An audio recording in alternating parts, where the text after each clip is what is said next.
At Panem 360, we have the pleasure to interview Miloš, a guitar player, classical guitar player, who came a few times in Canada and Montreal. And I remember 2 years ago it was with Orchestre Métropolitain, but you play often. And when we look about the schedules of many orchestras, your name is everywhere. So it's still your time as a soloist in classical guitar. It's very tough to be a classical guitar player. Not many people can succeed because it's not an instrument for orchestra. So it becomes more and more. And now, well, you're not suffering of that at all. Well, thank you. First of all, very nice to see you, and nice to meet you and your audience as well. And thank you so much for that nice introduction. As you know, classical guitar does suffer a little bit from that when it comes to presence in the sense of a traditional circuit of classical concerts with orchestras and so on. And when I was starting out in 2010, 2011, which was around the time when I released my first album for Deutsche Grammophon, guitar was really dormant. And I remember how exciting it was to break those barriers and to break those glass ceilings, and to, at the time when we classical musicians are really fighting for our audience and for our relevance. Yeah. It was a time for the guitar to shine, because no instrument sits more comfortably between the worlds of classical and mainstream. That's true. That's true. And also there is this problem that orchestras are often asking for the same pieces. Yes. And for example, well, it's cool because But there is a reason why you have to yeah. discover the repertoire. Absolutely. And the repertoire is not known that much. You know, we know the Concierto de Aranjuez from Joaquín Rodrigo and a few others, but all the Leo Brauer, all the Ginastera, Okay, all so the you Villa-Lobos. know the repertoire. Oh You know yeah, the yeah. topic. My Okay. son is a classical guitar player. Okay. That's why I know. Wow. Yeah. Yeah. No, of course. And I mean, if you ask people to name the second concerto, they probably wouldn't even know. But the universal appeal of the Concierto de Aranjuez is always a wonderful first point of contact for Well, so it's a many great people. piece anyways. And it's a beautiful piece of music. It is such a beautiful story, and I love playing it. And you know, no matter how many times I've played it, every time it feels like you're playing it for the first time, because it always picks up the energy of the conductor and the orchestra, and it always feels fresh and different, and I love it. I mean, as you said, I have played it many times now, and But it's no problem. If And, the people enjoy and you enjoy it yourself, we don't talk about a problem. I will tell you, I now, after all these years, I now enjoy it on stage. Mhm. When it comes to Listening. when it comes to preparing it, Okay. that's always like, oh, okay, I have to play I have this to- again. So then you kind of have to run the scales and you have to do all the boring kind of technical work again, because that piece you never learn. It's such a difficult piece. But then, and it always feels like, okay, here we go again, you know.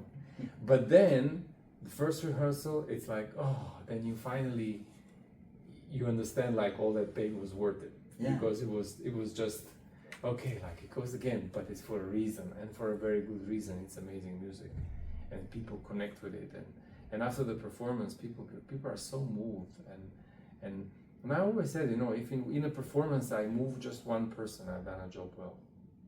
Exactly. It's the gift of our profession. Yes. But this time you play many pieces. You're going Do to I? be... Well, this is something I don't know. There's Souvenirs d'Espagne avec Miloš, yeah. and there's l'Espagne de Bizet avec Miloš. So you're gonna play some stuff in one program on Saturday. Maybe we can comment on that. Sure. What is your preparation for it? Can you describe the piece itself and what it means for you? So the first concert will be with the orchestra and with the wonderful Rafael Payare, who I have worked with on this piece Yeah, he in told the me past, and who's a dear friend, and it's just so wonderful to make music with someone who is also a friend, because we don't get to do that so much. We always travel around the world and don't really see each other so often. And you know, like, it's been a couple of years since we saw each other. Rafael has kids, I'm doing other stuff, you know, there's like so much to catch up on every time. And you know, to come to a festival like this one in Montreal and perform this piece together is really, really great, because it's a very it was our first meeting too. Yeah. And when it comes to the piece itself, I mean, it's a sort of a universal love affair with this piece. Everybody knows it, even if they don't know classical music or classical guitar. Everyone will recognize the tune, the second movement. Mm-hmm. And that's always exciting, because it opens up the world for people. And I always like to think of it as it's really one of those rare occasions where you as a guitarist can really become like a singer. Yeah. You can find that voice within this piece, and the reason why the guitar is maybe the most popular instruments of all is because it's something so intimate and so close, and something that you really can hold and feel like it's coming out of your body like a voice. And that's, I think, the reason for the success of that piece. But in the second concert, I'm doing some solo pieces. Yeah. And that's also totally different skill. And if I'm very honest with you, I find it very challenging to move from one day playing the concerto and then immediately the next day playing the recital, because fingers and preparation are different. Totally different. Because in a concerto, you are using your hands like a weapon. It's really, you have to have so much volume, but in order to create that volume, you have to find the energy from the bottom of your heels. You know, your fingers are almost like springs, and they kind of go from the point of tension to be unleashed into the sound. And you know, you have a microphone to help you a little bit, but no microphone is going to help if the intention of the sound production is not different. Yeah, I understand, but this instrument is basically not projecting a lot. So well, it projects a lot. Well, yes, but for a symphony orchestra, it's tough. So it depends on the hall as well. You know, like I have performed this piece many times without any amplification, because if the hall is right and if with a sensitive conductor, it's possible to do it. But you cannot rely on that. It's a very, very delicate exercise. Yeah. This is probably why it's still rare to have more than one guitar soloist in a whole season. Yes. If this problem was solved, we would have a lot more, I think. Yeah, well, absolutely. Traditionalists are always scared of the fact that an instrument is amplified. Yeah, now can we say that in 2024? Yeah, we can, and I understand it. Yeah. You know, because guitar is a much younger instrument, and this piece, you know, was written in 1939, so it's not such an old piece. And at the same time, you know, the tradition of the violin and the cello and the keyboard is so massive. Yeah. And, you know, we have to understand the context in which we participate in order to make the most of it and to create a new opening. And that's something that I always took very seriously. Yes, I see. Also, you're originally from Montenegro. You live mostly in Europe. You travel around the world, and this time we have a sort of Mediterranean journey during the Virée classique. Of course, you're a guitar player. Classical guitar has something to do with Mediterranean and also with Spain, also with all the Iberic Peninsula. You cannot avoid that. It's part of the repertoire, and also even Latin America. So do you feel also Mediterranean as a guitar player yourself? For sure, and actually that was the name of my first album. It's how I presented myself to the world for the very first time, with the repertoire that inspired me to fall in love with guitar. So I remember recording all the Albéniz, Granados, De Falla, all these things, because that's what people associate guitar with. And then I remember I expanded to the South American repertoire, then I recorded the concertos of Rodrigo and so on. And then once you set the stage with that, which is in the core of the instrument, you start to have more of a license to go further. And that's when I got into, you know, Beatles and more popular music, and I was commissioning new concertos. I was Now I'm totally into Baroque repertoire because it's something I love so much personally. But guitar is like a chameleon. It can really change and become something different every time, and you can always find a way with the guitar.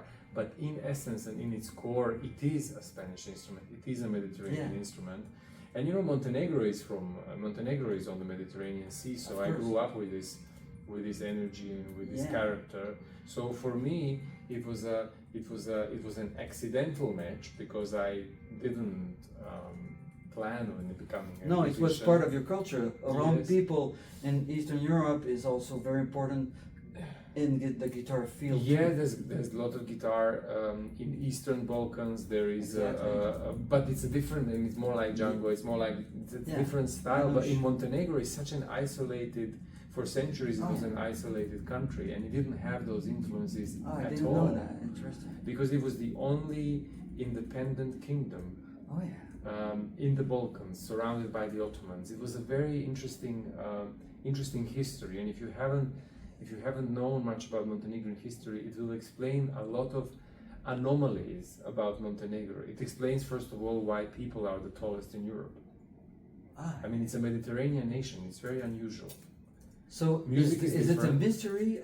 It's totally a mystery, but it's only because it was independent and isolated at the time when so many people were coming and going through that region. And music is also very linear. It's not very melodic at all. Guitar, yes, in some of the parts which used to be part of the Venetian Republic, but it's a very interesting history. Yeah, on all this region, the rhythm is so more sophisticated. In some parts, but in Montenegro, it's incredibly basic and very linear, and the traditional songs only have 4 or 5 notes. It's very, very different. So I find it very interesting to look into the history of a place before you understand what it is today. And Montenegro is one of those places. I mean, I left 25 years ago. But sometimes you go back, I suppose. I go back. I run a foundation there now, which is something I'm so proud of because there's so much talent there, and people there don't get the opportunity because they live in a place which is out of the way. And if you in a critical point in a young person's life, in the same way like I was supported, if you support them and if you give them a platform, then sky's the limit. And that's how you change the world. You know, you change it by setting an example. Yeah. And with the foundation, that's kind of my way of doing it, and it's my connection with my homeland, even though I'm in London for 25 years. Yeah. Excellent. So we're gonna see you performing twice. So Saturday at 8 p.m. at the Maison Symphonique, and Sunday at 1:30 p.m. at the 5e Salle de la Place des Arts. So I thank you so much, Miloš, to have accepted this interview. It's very, very generous from you between rehearsals or just after you just came here and you're disponible for us. That's very, very gentle. Thank you, Alain. Thank you. Nice to see you again. Nice to see you again. Thank you. Ciao.